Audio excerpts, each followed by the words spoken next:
Buxoro shahrida kuni kecha ro'y bergan mudhish hodisada bir inson hayotidan voz kechishiga sal qoldi. Buxoro avtosentr avtosaloni Tracker narxiga xalqqa inomarka taqdim qildi. Ramazon oyidagi avtosalon tomonidan berilgan bu qulaylik butun O'zbekistonda shov-shuvga aylandi. Ammo bu xursandchilik uzoqqa cho'zilmadi. Bitta kuyov bor edi. O'sha ana shu avtosentr Buxoro avtosaloni umrini yedi bular. Yedi ana shular yedi umrini. Qanaqa dori kerak? Ayting, tuzalish uchun. Doktor! Ey doktor! Voy bilan, ota-onasiga nima deyman-da buni? Qayerdan bilay? O'zi mol doktor o'zim. O'zi bu kuchugini biron joyga tayinlishi yo'q. Yana mendan qarz olib ketgan. O'zini o'likka solib yotishga o'ylaymi? Qarzingni ber! O'zi bilasizmi? Bu imkoniyatdan foydalanib, mashinamni ham sotdim, 3-4 kishidan ham qarz ham oldim. Ular bilmaydi-ku uxlaganini. Zato inomarkali bo'ldim.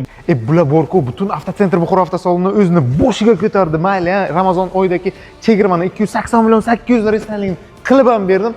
Aprel oyidagi 19 ta mashinani rastrochkasini ko'rib 90 plus olibdi, 30% to'lov qilib 24 oyga. Lekin bilmaydi orqada 30 ta mashina bor restoran.